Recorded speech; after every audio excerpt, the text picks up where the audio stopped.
আসসালামু আলাইকুম বন্ধুরা, কেমন আছেন সবাই? আশা করি আল্লাহর রহমতে ভালোই আছেন।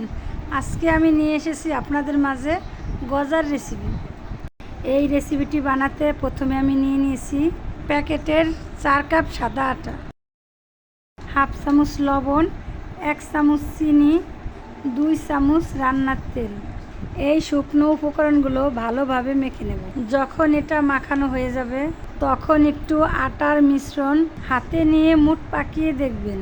যখন দেখবেন ওটা এমনিতেই ভেঙে যাচ্ছে না, চাপ দিলে ভেঙে যাচ্ছে, তখন ভাববেন এটা মাখানো হয়ে গেছে। এখন আমি অল্প অল্প পানি দিয়ে এগুলো মেখে নেব। এখানে কুসুম গরম পানি নিয়েছি। ডোটা একটু শক্ত করে মাখাতে হবে, পাতলা করা যাবে না। মাখানো হয়ে গেছে। এখন আমি ডোটার গায়ে হালকা করে তেল দিয়ে 10 মিনিটের জন্য ঢেকে রেখে দেব। এখানে আমি আটাটা ব্যবহার করেছি, আপনারা চাইলে ময়দা দিয়েও বানাতে পারেন। 10 মিনিট হয়ে গেছে। এখন আমি রুটিটা বেলে নেব। তার জন্য প্রথমে ফ্রাই বেলনের গায়ে রান্নার তেল দিয়ে মেখে নেব।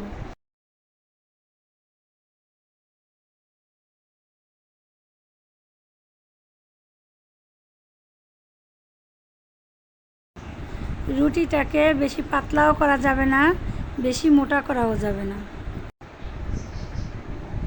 রুটিটা বেলা হয়ে গেছে। এখন আমি এগুলো কেটে নেব।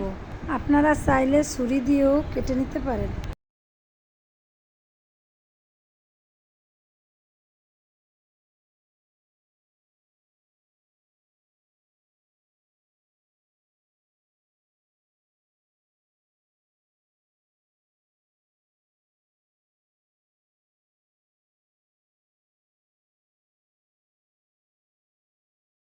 ভাজাগুলো কাটা হয়ে গেছে। এখন আমি এগুলোকে ডুবো তেলে ভেজে নেব।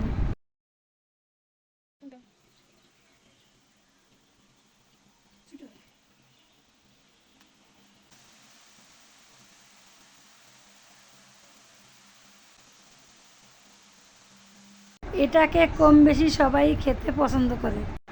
এগুলো অল্প আঁচে ভাজতে হবে। বন্ধুরা, আমার ভিডিওটি আপনাদের যদি ভালো লেগে থাকে তাহলে লাইক, কমেন্ট, শেয়ার এবং সাবস্ক্রাইব করুন। আর যারা ফেসবুক থেকে দেখছেন তারা আমার পেজটিকে ফলো করুন। যারা আগেই সাবস্ক্রাইব করেছেন তাদেরকে অনেক ধন্যবাদ। এগুলো ভাজা হয়ে গেছে। এখন আমি শিরাতে দেব। তার জন্য 1 কাপ চিনি নিয়েছি।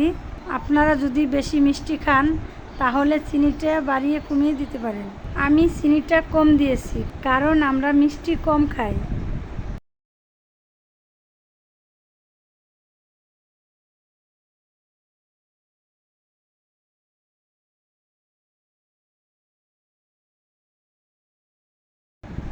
আমার ক্যারামেলটা হয়ে গেছে। এখন আমি গজাগুলো দিয়ে দেব।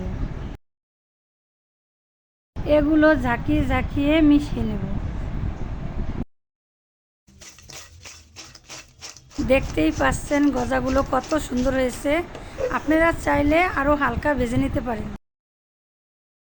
এগুলো খেতে অনেক মচমচে হয়েছে। আমার ভিডিওটি শেষ পর্যন্ত দেখার জন্য অনেক ধন্যবাদ।